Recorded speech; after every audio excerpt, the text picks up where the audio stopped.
Then I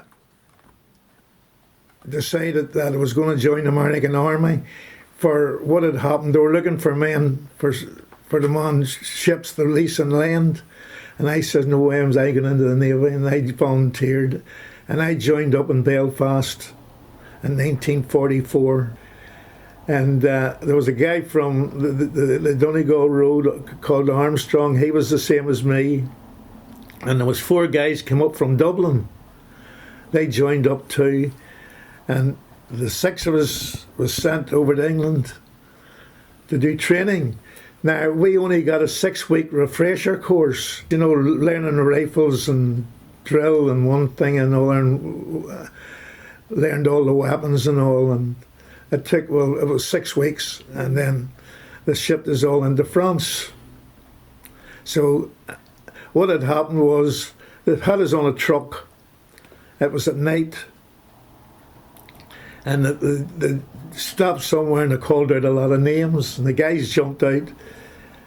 They were joining some company, so they stopped us and they called my name out, and 5 other ones. The 6 was joined the Rainbow Division in France, southern France, in the Strasbourg area.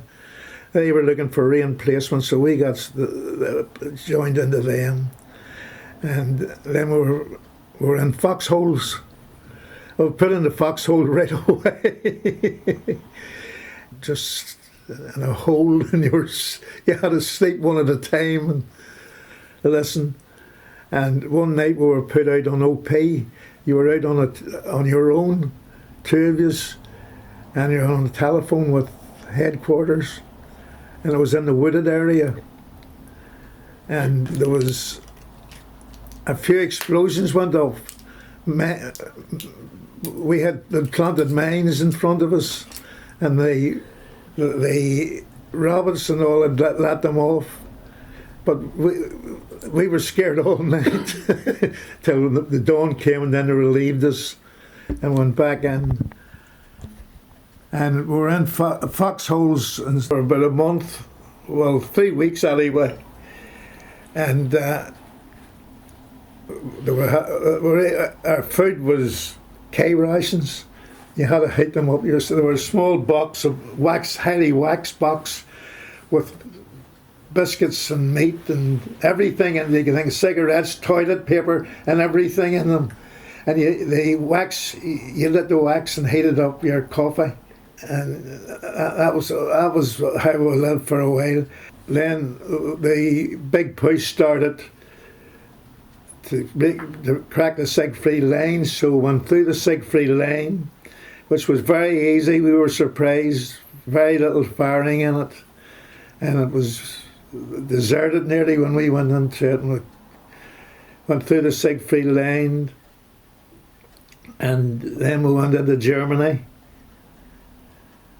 And went from town to town. Now, I can't tell you the names of the towns, for you didn't know, you know. And then they were written in German, so so there was street fighting and everything. And there was one place we were street fighting, and when you were street fighting, you worked in 4s. 4 stayed outside, or 2 stayed outside, and 2 went in to search the house in case there was German prisoners. And we went down into the cellar, and the cellar was all divided by wooden partitions. I suppose there were wash machines and everything in them. And when I went in, there was a white cloth, and there was a movement in it. And I put the rifle in to flick the cover over, and I got pushed to the one side by a woman. There was a baby in the basket, and she started crying, and I just says to her, "Ich haben Kinder," "Ich haben a child," and she calmed down. Then we got her calmed down, and then as I left, I kissed the child, and she hugged me. So that was like one experience I had in a house, you know.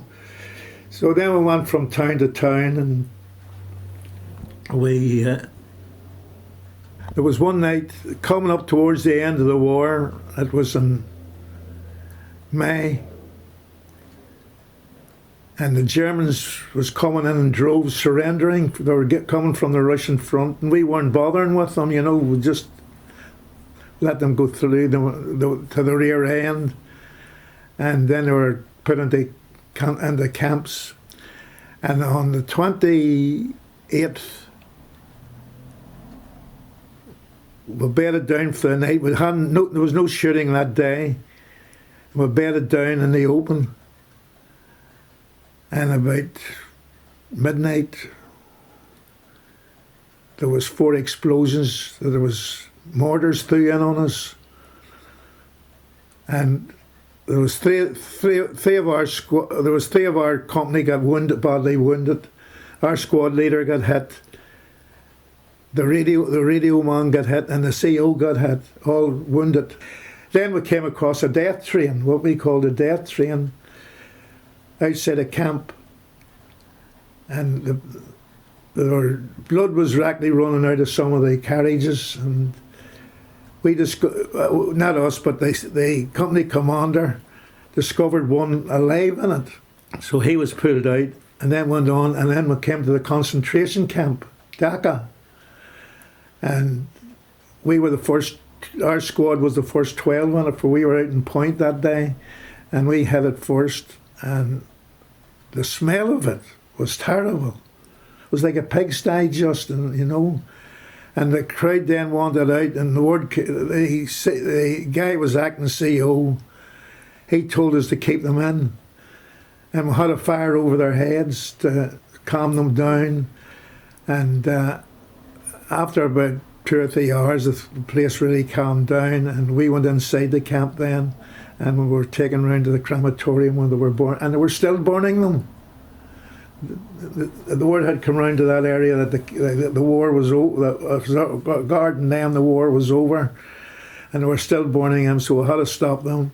And we stayed overnight in Dachau, and in the morning the first sergeant had went into the town of Dachau and raided the bakery and took 2 trucks of bread into the camp, but it was too much for them, for the whole lot had died. Then they were eating just the raw bread, you know, nothing else, just with bread.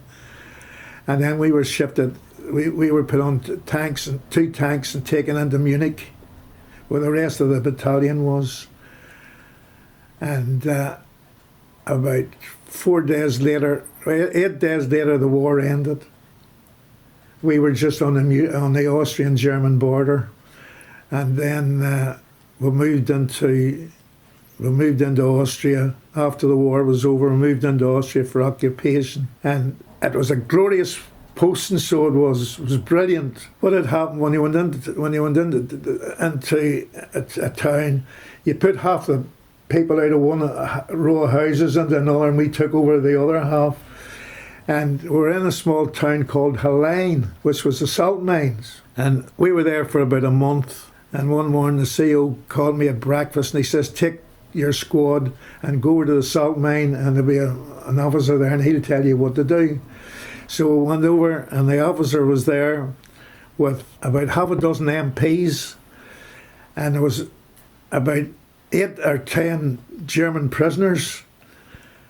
And he told me to take the prisoners in on flat trucks, just you pulled with ropes. There was a sort of a railway line run into the salt mine, and take the German prisoners in, and you'll come across a big cavern with wooden crates in it.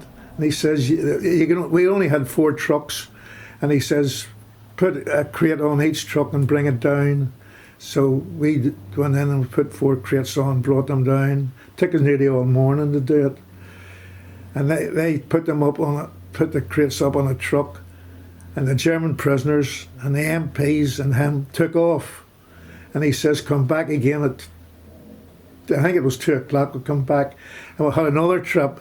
It took us about a week to clear out all the crates. Now, we didn't know what was in it. Discovered later on, it was some of Goring's art treasures. And then I took them into Salzburg Castle, and I suppose then the monument men looked after them.